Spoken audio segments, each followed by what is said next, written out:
Good evening and welcome to NUFC with me, Steve Wraith. It is Thursday night, which means I'm joined by Gibbo and Supermac. Good evening, lads. Hi, mate. Hi, Steve. Hi, John. Hi, Malcolm.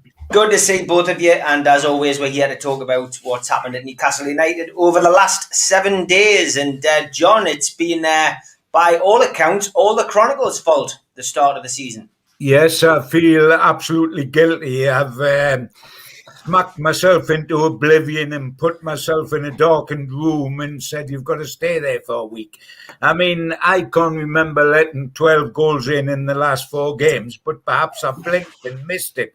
But isn't it just typical? I mean, Bruce gets hung out to dry by his owner publicly and made to look foolish. He tells us all about his thick skin. It's a very, very thin skin, and fair dues, that's okay. But then he's prickly because of what's happened to him, and he just lashes out at the first opportunity that comes along. Now, how you can say the Chronicle or any other paper or any other podcast is being negative when we've played 4 games, we've got 1 point out of 12, and we're out of the League Cup at home to Burnley, who are rubbish, but we are being negative. How on earth are you being negative? How can you put a positive spin on that unless you're Steve Bruce? John, a newspaper gives a factual report on it. Of course he's going to be negative with those results. What else can it be, Malcolm? You know, what are you supposed to do? Just tell blatant lies? And those that were at the ground will say, have you seen the Chronicle? What a load of old rubbish. Nevertheless, I have made a phone call to Lee Ryder to say, by the way, Lee, it's not my fault. It's got to be your fault because I know I've done that wrong. So it's your fault. So there we go. Maybe he'll get booted out the press box as well.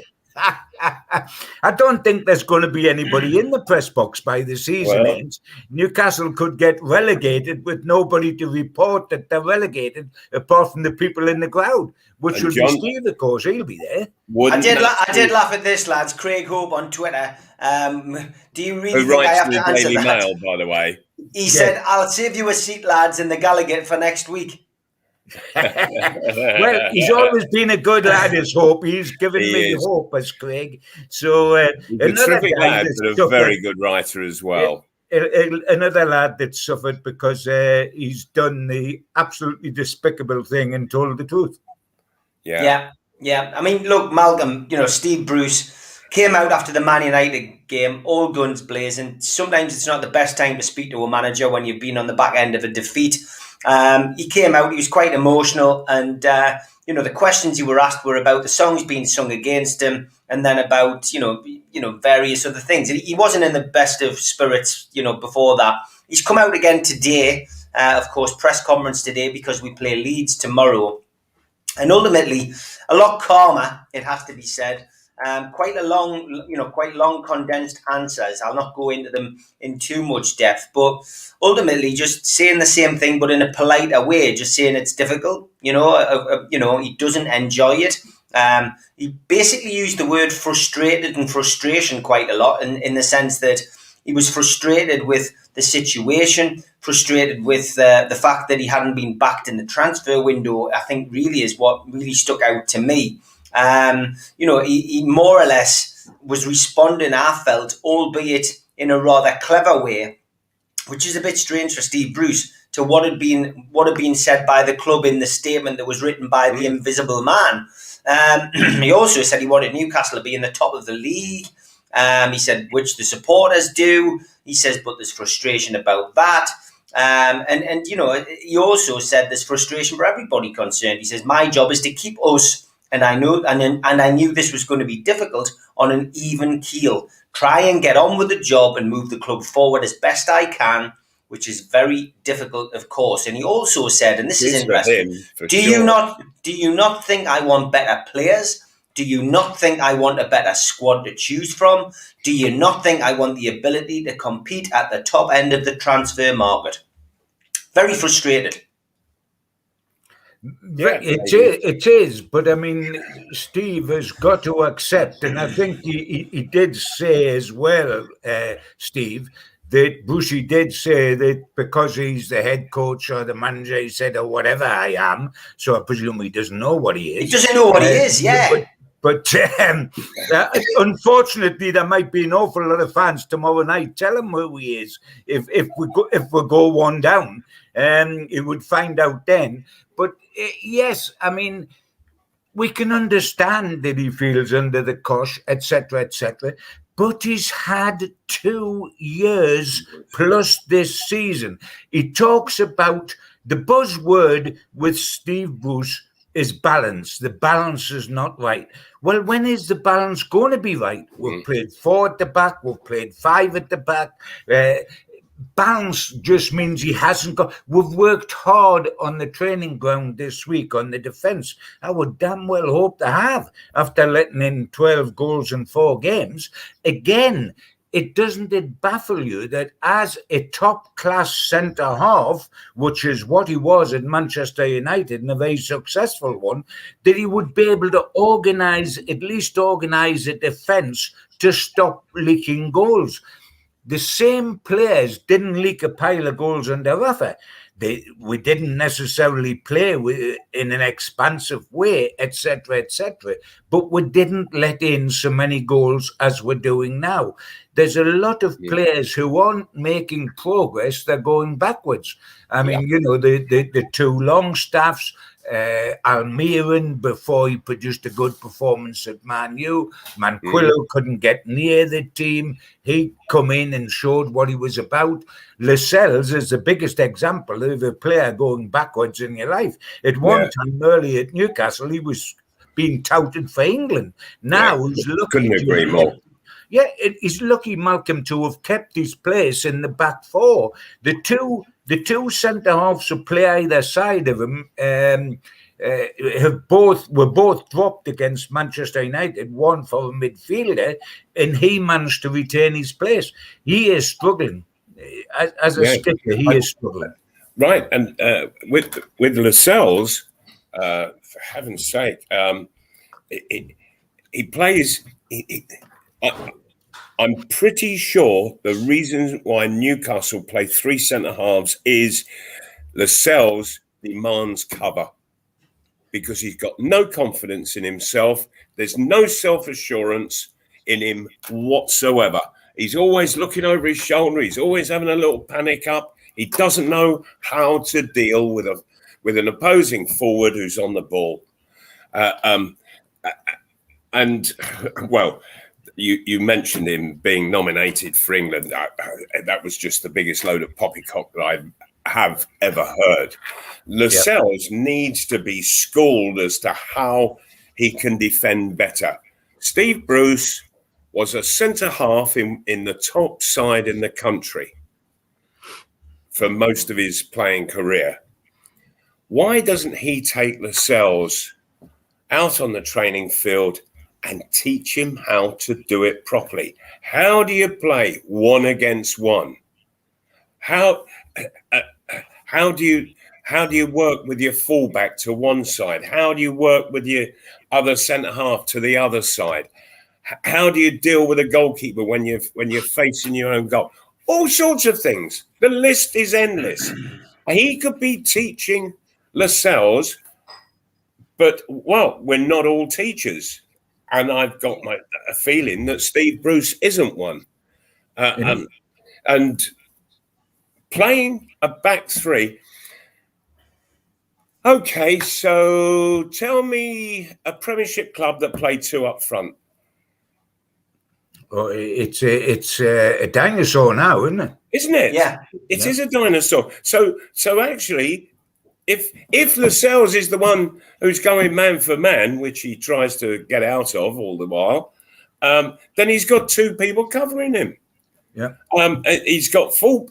So because there's a spare man at the back, that means that midfield is technically 1 short. Asking fullbacks to go and do all sorts, getting forward and what have you, and the right back got forward terrifically scored a super goal to equalise just into the second half. Absolutely terrific. But it's one hell of a trek that they're having to make both ways, the fullbacks. And it's all because there's a spare man sitting just outside of Newcastle's penalty area. It's absolutely crazy.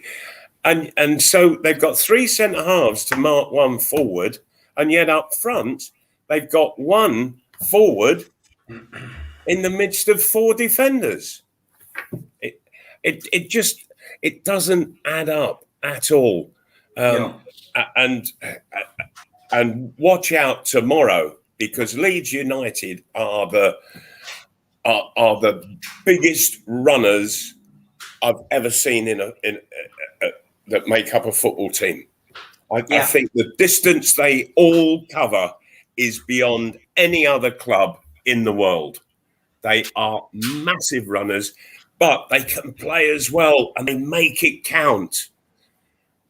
And, well, with Newcastle, they're a man short all the time because there's this extra centre-half. They don't like to get too far away from the D of the penalty area. They don't push up. You never see them pushing and getting near to the halfway line. It just doesn't happen. And You're right, Malcolm, you're right, I think, about Lascelles.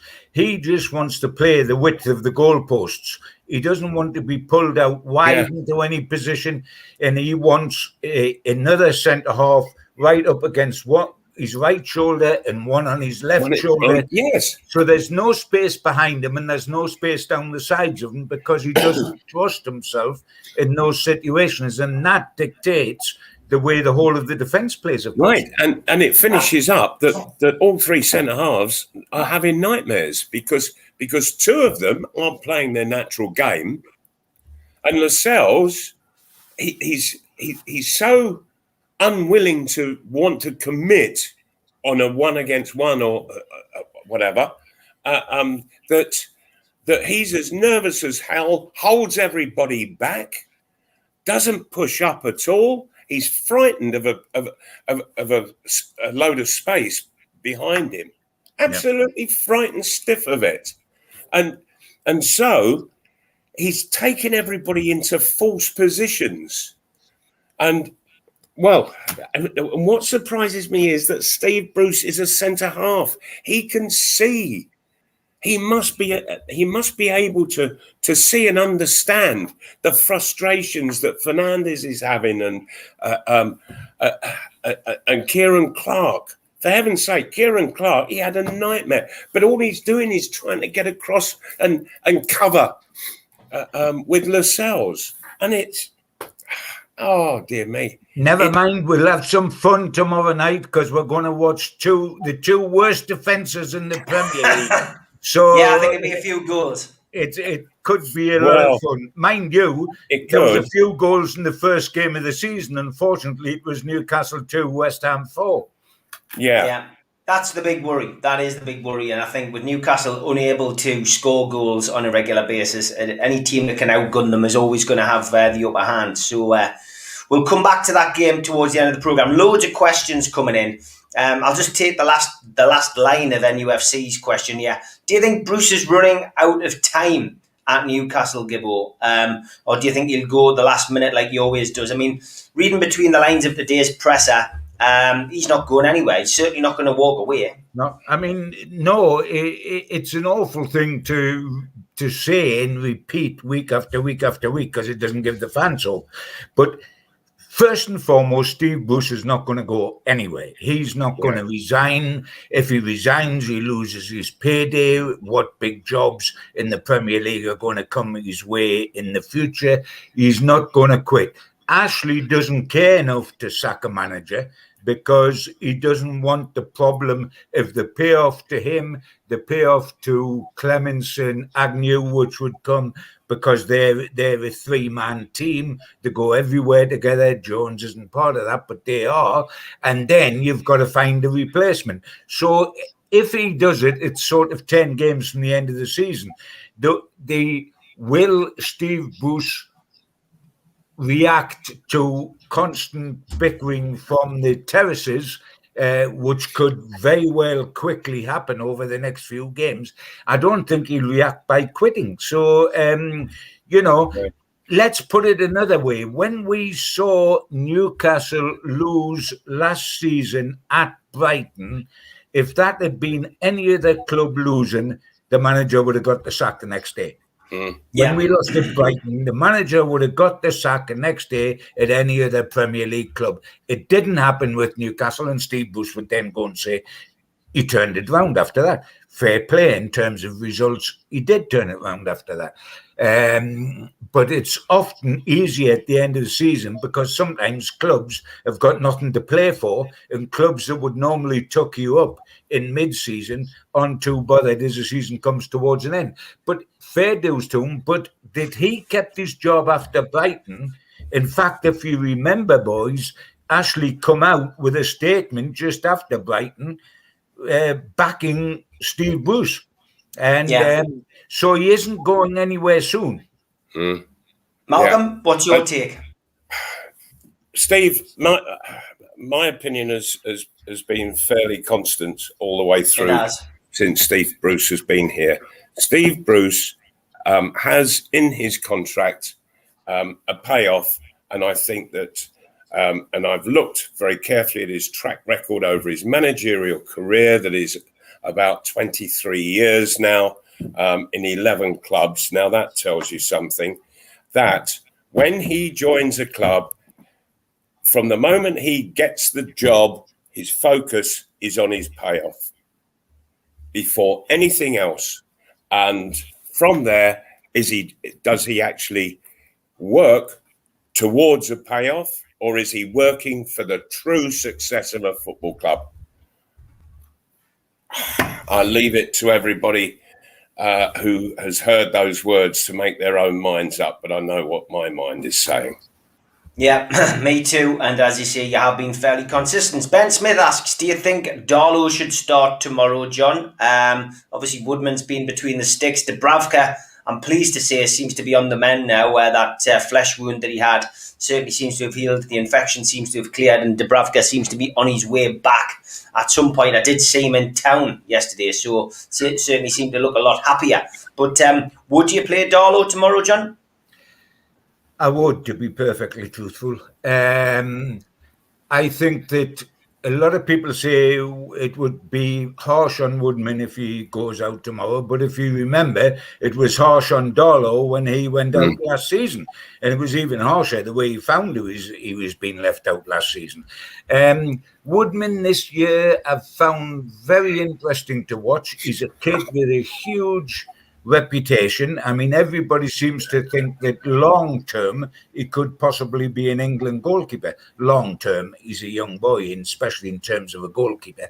I've looked at him. He's had a horrible back five in front of him, but he's still let 12 goals in 4 games. He hasn't obviously been a disaster.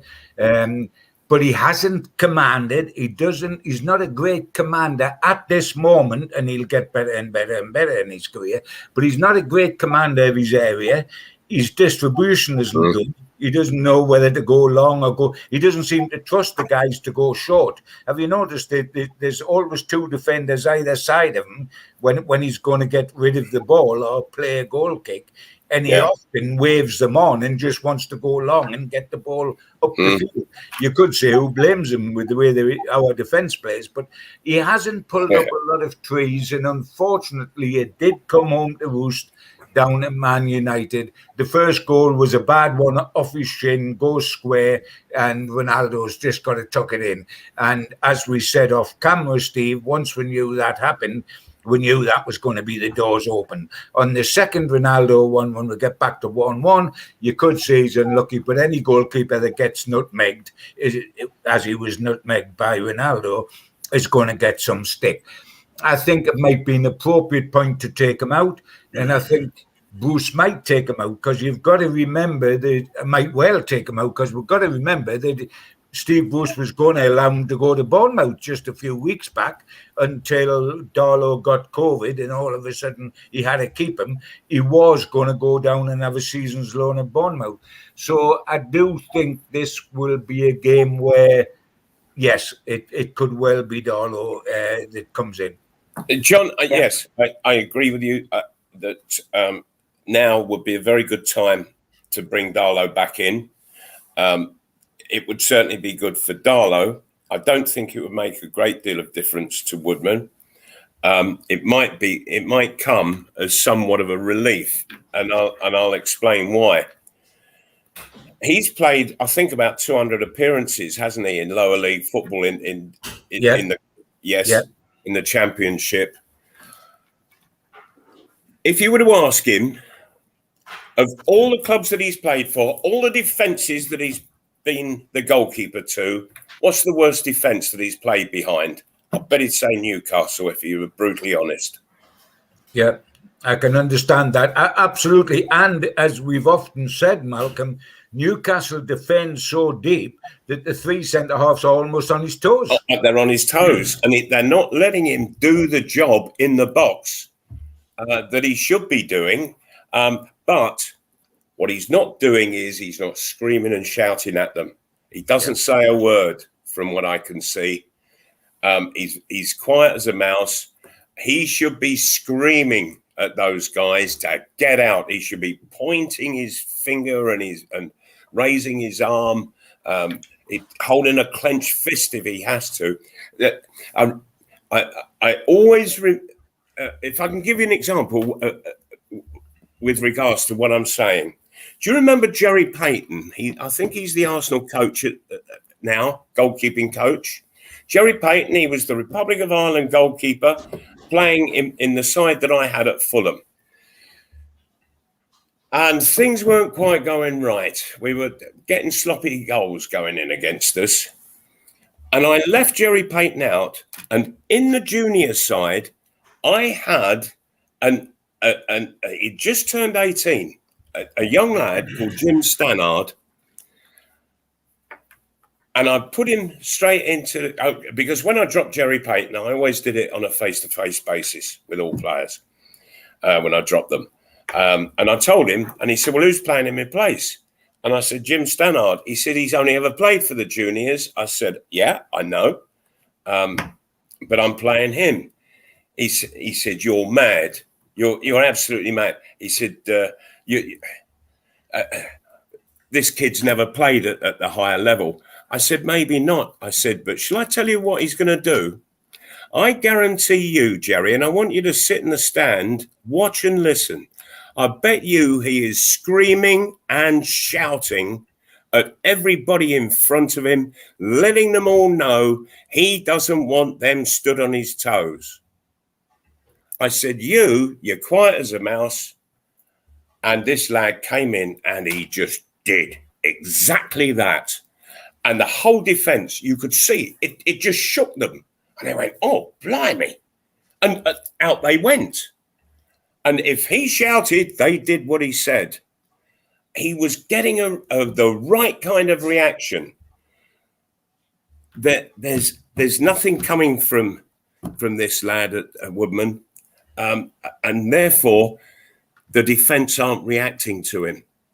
And so they're just getting on with the way that they see it. He should be coming, screaming and shouting. And I'll tell you what, it didn't half wake people up. It really wakes them up. It jerks them into reacting positively. And I just don't see people behaving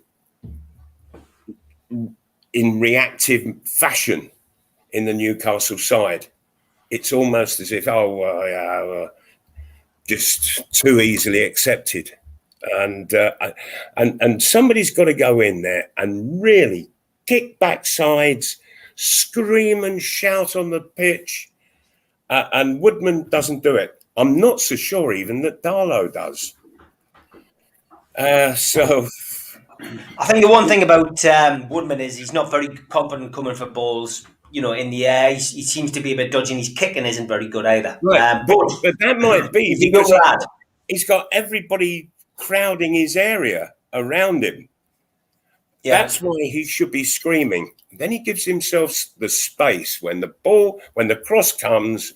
He's got 4 or 5, 6 yards of space where he can get his run going, gets the flight of the ball accurately, and get his timing right in going and collecting it. But if you've got bodies all around you, you start to go and, well, all of a sudden you're off balance because somebody's just took a step back and upset you. And if you scream and shout, people react. If you're silent, they don't know you're there, so they don't react. Yeah, I would agree. I certainly don't lay the blame at Woodman's door for this horrendous start. It's down to a few things. Yeah, and, Steve, I totally agree. This isn't down to him. That back line in front of him, my word, I'll say again, I still do not understand how the manager was one of the top centre halves in the country in the top side. Yep. And he's managing a club where the back line, they look an utter rabble. They are a shambles. And he doesn't seem to be doing anything about it. Huge problems at the back, huge problems up front, huge problems for Newcastle United. A big thanks to our sponsors, Spider VPN, Google Spider VPN. They come up at the top of the Google search for all your internet security. They are the boys to trust. Thanks for your ongoing support. And to skipsandbins.com, telephone 0800 25 45 25 3. Email inquiries at skipsandbins.com. Easy, contract free, and pay as you go waste collection. Also, a big thank you to L&G Family Funeral Directors who stayed on with us this month.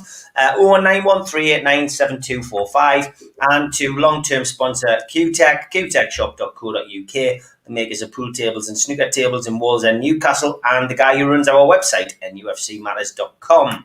And Jab Signature as well. Big thank you to you for your continued support, the guys who make our flyers. If you're a first-time visitor to the channel, hit Newcastle Legends and please subscribe. It's free, 7 shows a week still at this moment in time. Hit the thumb up to like the video, click share to your other social media, and drop into the comments box to talk to Newcastle fans. And we are also on podcast providers, iTunes, Spotify, Podbean, and the rest, all free of charge. A couple of events coming up over the next couple of months as well. We do have an evening with Gavin Peacock, 29th of October at the Tyneside Irish Centre. Tickets are on sale now for that one, £15. Gavin will be doing a launch of his book on that particular night as well. I'm looking forward to seeing him. He's up before the Chelsea game, of course, on the Saturday. And we also have our very own Malcolm and Gibbo making an appearance at the Newcastle Irish Centre again. And this is the much-awaited Christmas night from last year for the food bank. Tickets are still on sale for that, £12. Gibbo and Malcolm are going to do an hour on stage together, so that should be a cracking night. There'll be quite a few faces there from NUFC Matters as well. All proceeds going to the food bank, and over 120 tickets sold for that now, so that's fantastic. And just announced as well, I'll be doing an interview with Peter Beardsley on the 26th of November, again at the Tyneside Irish Centre. All tickets for all events are from newcastlelegends.com. Just drop into the shop section and you can buy your tickets there. Tickets for the Peter Beardsley night are £15. And tomorrow night we do have Matchday Live, following on from the Fab Four. So the Fab Four show, we've pre-recorded it today. That will be going out at 3 o'clock tomorrow afternoon. And then Matchday Live, for those of you around the world who can't get to St James's Park tomorrow, Daz and the lads from Loaded TV will be giving you a rundown of the night's events. We've also got a T-shirt up for the food bank. The Gallagher Pigeon T-shirt is pinned on my Twitter. Of course, after the talk about the pigeon that's been lying dead in the nets for 5 years, there's now a Twitter account, the Gallagher Pigeon Twitter account. So there's a T-shirt there for the food bank. Get your bids in. hopefully we'll raise a few quid for the food bank off the back of that. And me and Malcolm will also be at the Dog and Parrot tomorrow night for our usual pre-match talking. 6 o'clock onwards, pop in to see Malcolm. Me and Malcolm will probably pop on about 6:30 to do a quick 15-minute spot about the match. So no after-match show tomorrow night, but a pre-match before the Leeds United game. And I did laugh at this tweet that I got sent, which was from Gaz, and he says, "I see Ashley splashed out on new facilities for the corporate bars," and you can just see the urinals there, Malcolm, underneath the bar where the beer's poured. Very clever, Gaz. Very good indeed. I did laugh at that, but as always, plenty of questions coming in from everybody. Before we go to the next question. I was just wondering when you read the details of the funeral directors, Steve, so you obviously know them well. Could you just have a quiet word with them and find out if they buried Dwight Gale? Because he's certainly gone on the missing list. I can't understand that. I can't. Apparently, he was on the bench last weekend. I didn't see him, but apparently, he was on the bench. He's on the bench. They're in desperate need of a goal, and he still doesn't get on. I think I've never seen anything so stupid in my life. I really haven't. I think he's gone for a walk with Matty holding their arm, Matty Longstaff. I think they've both gone for a long stroll off a short pier. Yeah, along the Aberdeen beaches. Yeah, it is. It's becoming a farce. It really is. It's an absolute nightmare. And don't forget, John, at the start of the season, of course, we were told we were all right for centre forwards because we had Joe Linton, ASM, Almiron, Callum Wilson, Dwight Gale, more than enough. It was absurd, isn't it? He told us, first of all, when Joe Linton, the number 9 shirt was taken off him and he was given the number 7. And by the way, that put him in complete contradiction to Ronaldo last weekend. There was 2 number 7s on the pitch. One was Ronaldo and one was Joe Linton. And the trick question I would like to ask, which of them is worth only half what the other's worth? Because Ronaldo was 20 million and Joe Linton was 40 million. But unfortunately, the number 7 that got the 2 goals played for Man U, not the one that plays for us. But we were told when Joe Linton lost the shirt, it's because he wasn't the number 9. And now he's been touted as one of the number 9s. No, he isn't. Almiron, one of the number 9s. No, he isn't. No. San Maximum, one of the number 9s.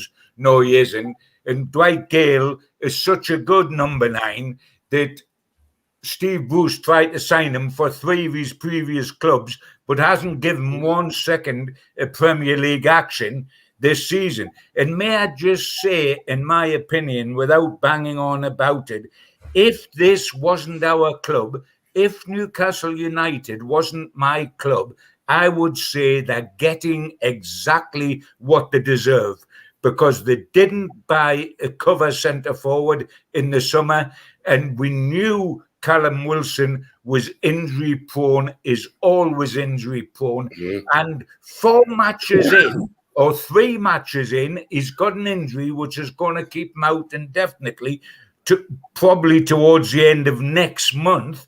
But we didn't think it was worth buying a centre forward backup to him, and we didn't buy a centre half on or sign one on loan, and we've let in 12 goals in 4 games. If it wasn't our club, we would be saying they're getting exactly what they deserve, because every single fan could see that we needed a centre half and we needed a centre forward. The centre half situation is not Steve Bruce's fault in as much as he wanted to sign one on loan. The centre forward situation, he's got to take some of the responsibility, because he said we didn't need one. By Jove, they will look as if we need one as we play tomorrow night. We need one big time, because we knew Callum Wilson would never be an ever-present. There's not a chance of that. Isn't it ironic that when Newcastle sign a centre-forward that remotely looks like a centre-forward, he's got to be injury-prone so that we can't play him all the time? And I mean, his injury record, bless him, now is getting close to what Andy Carroll's become, where they're only available every third or fourth game. Horrendous. Absolutely. And also with Dwight Gale, the recent history of him is that at some point last season, he scored a terrific goal. It was Murphy's cross, which swung around to the near post, and Gale got up brilliantly and headed it into the near post top corner. Super goal. I think it was against West Brom. And he hasn't played since. We haven't seen him out on the football pitch playing a game of football since he scored that goal. What the hell is going on, for heaven's sake? Plus the fact that during that time, he's been given a 3-year contract by the club. Got to be something in his contract which stipulates that got to be something in his contract which stipulates he gets paid more money. Explain the madness. He's probably going to get paid more money. So they can't sell him. They put him on a contract though, hoping that they can sell him so they get some money for him. Then typical Newcastle, nobody comes in and buys him because his wages are ridiculous anyway. And he's probably got a clause in his contract that if he hits a certain amount of fixtures, he gets paid more money. That's the only reason I can put behind it, Malcolm. Well, yeah, possibly. There was an interesting situation, guys, when Alan Shearer was talking about that. And bear in mind, Alan Shearer still got an awful lot of contacts up there, and one of them, Steve Bruce, of course, because they are friends. And the theory, Ashley's theory is, it's if you've got somebody that's taking a peg, with the examples, Dwight Gale in this situation, it is cheaper to give him a new contract and keep him on the peg as your centre-forward cover, because if you don't do that, you've got to go and buy somebody that's going to cost a right few million because he's a centre, however bad he is, because he's a centre-forward. To save that money, he's got a guy on the peg who is a cover player for that position, and the manager's just got to get on with it. Now, the manager obviously doesn't fancy him. Whatever Steve Bruce says about in the past trying to sign this guy, and in the main, he'll have been trying to sign him for a championship club because that's where Steve Bruce was before Newcastle United. It's the conflict between what the owner wants and what the manager wants. The owner wants a peg to be occupied by a striker to cover that situation. It is cheaper to make that striker Dwight Gale than it is to buy one in who might want more money and will certainly cost 20, 30 million. Dwight Gale's new contract doesn't cost any outpouring of millions. And Shearer's theory on that makes total sense because it not only tells you why he got a new contract, but without spelling it out, it tells you why Bruce isn't playing him, because Bruce don't rate him. But is stuck with him and will talk up every doesn't rate him, and yet you've just said, John, that he sought to sign him at 3 different championship clubs. But he would sign him for championship because he's championship level, Malcolm. He's not Premier League level. So where does he rate Joe Linton?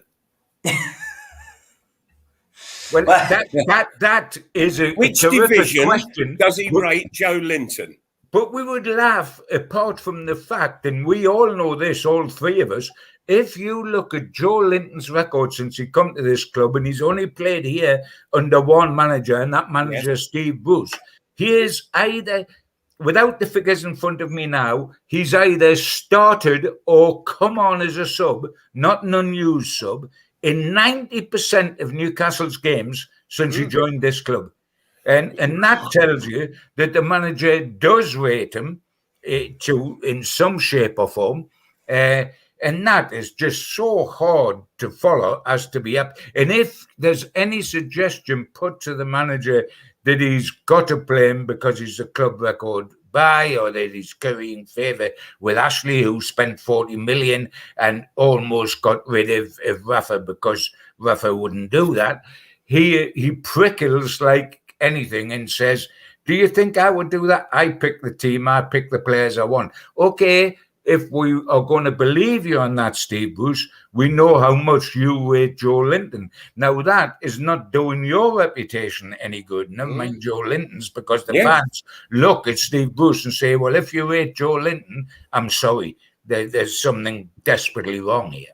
And by the way, if he had, you were there, Steve, he had a shot where he dragged it at Man U. I'm not talking about, and it was almost embarrassing to be able to drag it in as far wide of the goal as he did. Alan Shearer highlighted it as well on Match of the Day that Manquillo, for his goal, ran 90 yards before slotting it past the Manchester United keeper. Joe Linton, on another occasion, was seen ambling along, jogging almost, and should have been in the box. And Shearer's going, this is where he should be, this is where he is. Sums up Joe Linton to a T, really. Right. In all honesty, I don't think Joe Linton understands what the game of football actually is. Not for any level. And all the time you watch him, he is doing the wrong thing. But one thing he does understand, Malcolm, is that if you get in the box, you might miss. And he's that scared of missing. He doesn't want to go in the box. Yes, but that's not football. That's absolutely just looking after yourself. And I will say again, last season, last season, it was before the lockdown, I had suspicions about Joe Linton, serious suspicions. And so I set to count how many times he retained possession when he got the ball and how many times he lost it. He lost the ball 2 out of every 3 times the ball went to him. He maintained possession just once out of every 3 times the ball was passed to him. And I'm president of North Shields, and if somebody had that record in the North Shields side, he'd be out. Not just out the team, out the club, because it ain't good enough for the Northern League. And this fella is playing in the Premier League, and he can't hold possession, for heaven's sake. Yeah. Come on, Steve Bruce. Wake up, smell the coffee, and get picking the proper side to get Newcastle some points on the table. When things go bad at the club, they always go bad in a big way. And the under-23s were involved in a bar brawl this week, John. I mean, it's much ado about nothing. Thankfully, nobody seriously hurt, although there's been a couple of facial injuries. And, of course, it's linked to Steve Harper's son, unfortunately. So, it's bad headlines again. These things happen, don't they, when the club's on the crest of a slump? Yeah. I mean, they do, and young men are young men, and they do stupid things, and they regret them later in life. And I'm not going to hammer every kid at Newcastle United because that's happened. But you're right. When things go badly, and they go badly wrong, it's like a snowball effect. And the trouble is, how did the club look after the discipline side of things when so many things in the club are rotting? The whole club is rotting, as you highlighted, Steve, last week, from everything behind the scenes to everything in the dressing room to tactics to the transfer market. The whole club is falling round its ears, and it is very, very difficult to do 2 things under those circumstances. One is keep morale up, and the second one is keep discipline within the club. And both morale and discipline is absolutely getting hammered.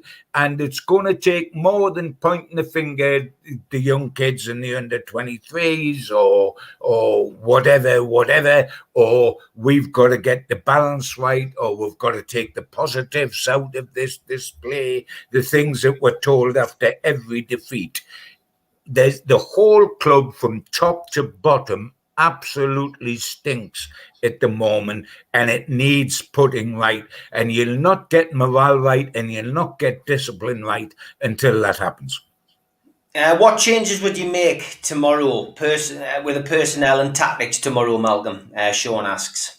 I'd ask the chairman of North Shields if if we could loan the side and put it out in place of Newcastle. No, in all honesty, Steve, dear me, I take the point about morale and discipline as well, John, because they do plummet when things are going wrong. So things just go from bad to worse. First of all, Steve Bruce has got to pick 11 fighters and scrappers, because when you're in this situation, by heavens, if you're not playing well, at least you're fighting and you're scrapping, and you can make things ugly and make it difficult for the opposition. But right now,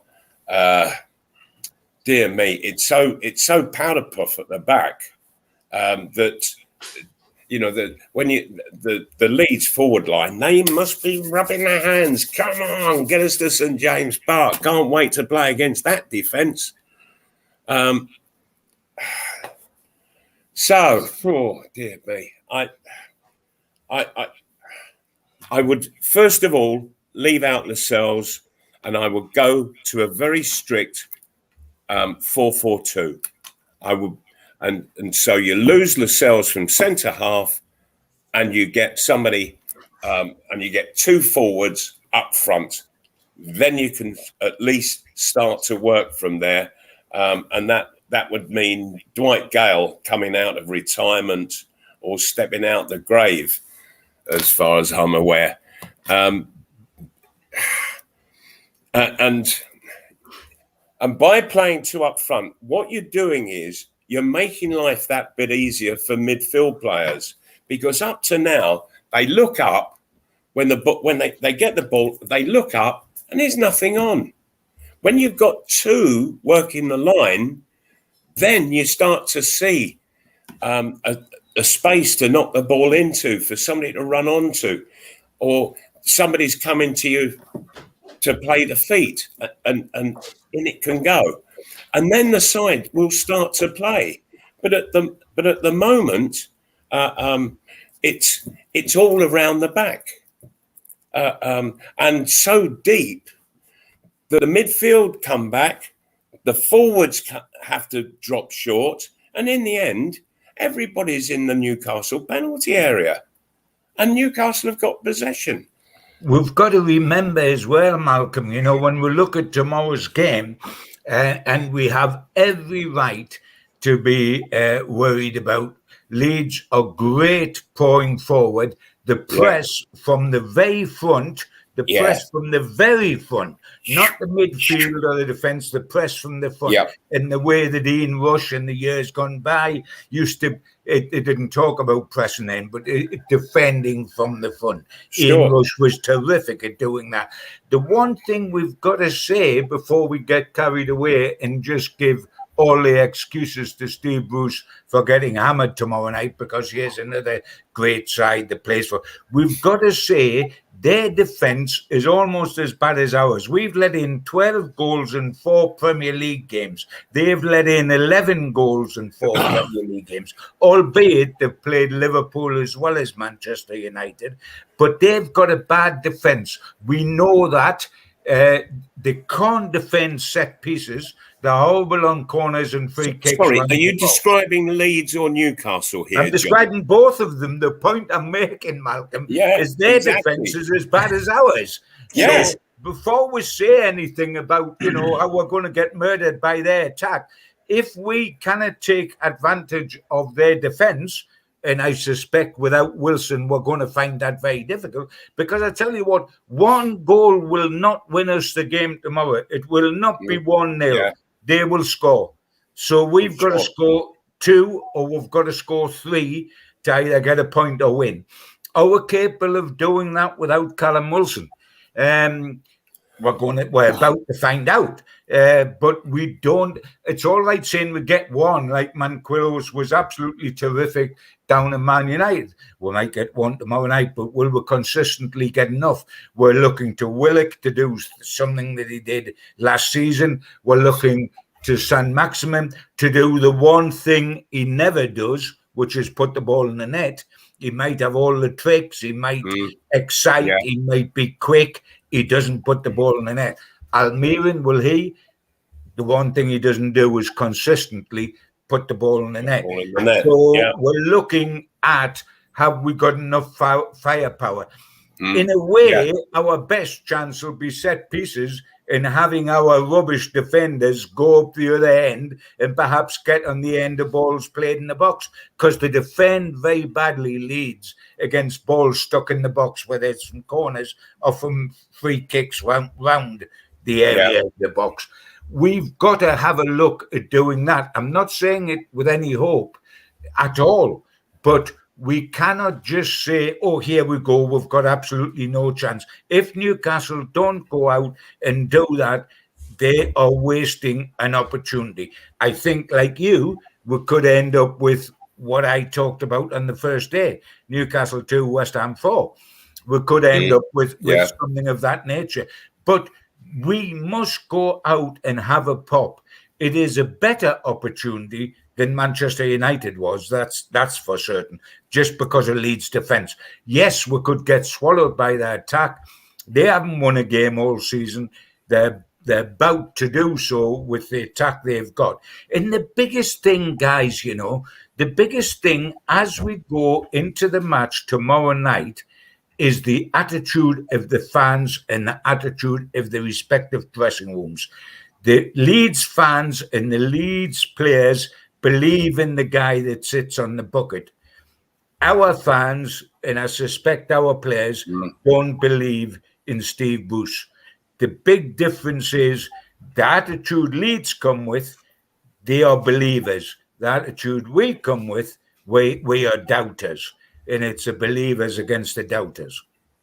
Bit of controversy, of course, surrounding the game, Malcolm, that fans are going to protest. I mean, it looks as if a whistle protest is going to take place. They're encouraging people to take whistles into the ground, which is going to cause mayhem for the referee and the players. And of course, paper aeroplanes, I think, is what has been suggested. But the biggest concern for me all this week has been the fact that Leeds United supporters have been allowed to buy tickets on general sale.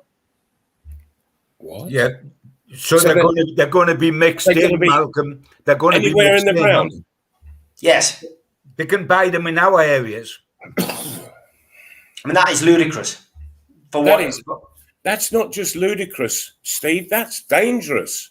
Yeah, that's it is. Asking for trouble. It is. Dear me. So what you're telling me is we've got a club who can't organise a damn thing on the pitch, and we've got a club who can't organise a damn thing off the pitch.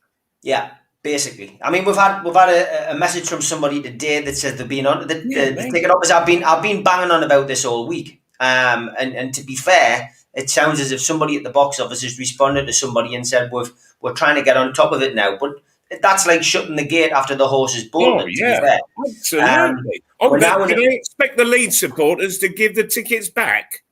Yeah, I mean, it's absolutely farcical. And John, it's public safety, isn't it? Really, that's totally affected. Yeah. I mean, what you suspect is that Mike Ashley's saying if we can't fill the ground with 52,000, of which 50,000 are Newcastle supporters, and we can't do that now because a large swathe of supporters are saying enough is enough, then we sell to whoever wants them.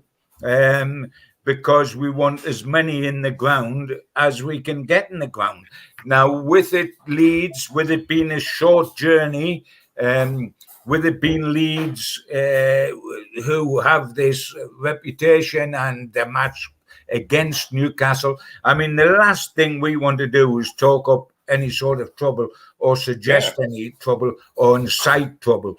But Newcastle United are inciting trouble themselves by allowing things like this to happen.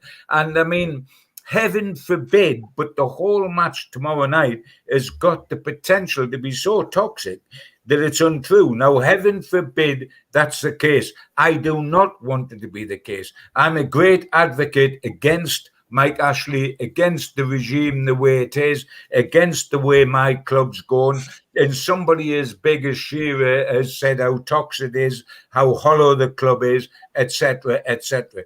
But what I do not want an hour and a half on match day is for things to boil over into anything that's nonsense because of frustration, because of Newcastle's greed in allowing visiting supporters to be mingled with our supporters. We don't want that. And it is potentially very, very frightening. And I've had a feeling, and you've been in the crowd itself, Steve, at the early games, that early on, Newcastle, and in particular Steve Bruce, has got an easier ride than he might have got because the people, I'm talking about purely Newcastle fans now, and purely ones that want to show their annoyance at the way the club's been run. A lot of those people aren't going to matches at the moment. They've said enough's enough, I'm not going. So if there's 10,000 missing, it is the ones that are most ferocious about what the situation is, which meant the manager has got an easier ride than he might have got under normal circumstances because the guys who would have booed or chanted Bruce out, etc., have not been there. Slowly, over the last couple of games in the league, that has significantly changed, and it did at the home game, and it did in Man U, Steve, with the banner, Bruce out, etc., etc. And that is slowly changing. And where is this club heading at the moment? I mean, I look at every match that we play, and I think, in the main, apart from Manchester United, you think this is a match where Newcastle ought to get something. But then you think they won't. Now, and they don't. But I mean, we went 2-1 up against Southampton with the last kick of the 90 minutes, and we couldn't play out the last 4 minutes of injury time to hold on to that lead, when all we had to do was get 2 banks of 4 sat there and a guy to run up front for the ball kick. Yeah. Now, if we can't do that for 4 minutes, and we knew the danger that there was, that they could still equalise, and what do? The skipper panic. We'll leave Adam Armstrong clear in the box. The skipper panics. It's a penalty. It's 2-2. And we go into this game, and I'm saying, let's not get too carried away. Their defence is awful. There would be a chance here. The bigger chance again is next week at Watford, because having beaten Villa on opening day, they're terrible, man. They're going to go down.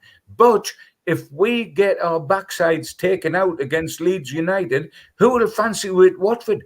And if we can't get a result at Watford, we may as well pack in now in sacrifice and say, okay, you can take us down now. And we are so flat that we are actually struggling to see where the next win's coming from. And it ought to have a real chance of being tomorrow night with their defence. Under normal circumstances, you're at home, they're the way they are. You're hoping that the second season syndrome might fit in with Leeds. They've played 4 games.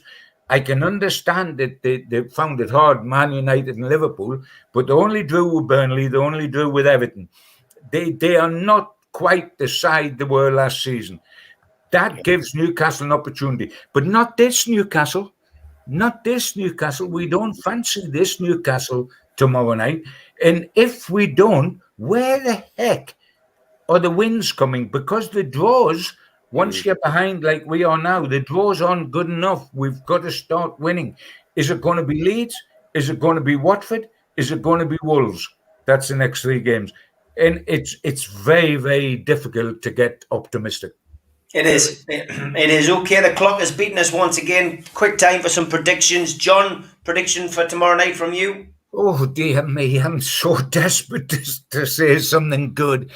Lose 2-1. Lose 2-1. Okay, Malcolm? I was going to say exactly the same. I'll go lose 2-0 because I think we will struggle to score tomorrow. Yeah, I think there'll be a couple of goals in it for Newcastle, but I think they'll lose 3-2. I think it'll be a bit of a humdinger on a Friday night. I think the town will be bouncing. I just hope everyone is safe and well when they come back out of the city tomorrow night, because it's got a real potential to be to be an absolute. But please watch how you go. It's a nighttime game. Some people will have been out all day. Just don't be in the wrong place at the wrong time is probably the best advice you could give anybody. But stay safe. Me and Malcolm will be at the Dog and Parrot early doors. 6 o'clock I'll be there. Malcolm will be there at the same time. We'll go on. Who's bringing the dog and who's bringing the parrot? It must be Malcolm with the dog. Malcolm's bringing the dog, and Steve Bruce is bringing the parrot because he carries on saying the same thing over and over and over again each week. Good answer, Stephen. Take care, lads. See you later. Lovely to see you. Take care, boys. Keep the faith, baby. Keep the faith.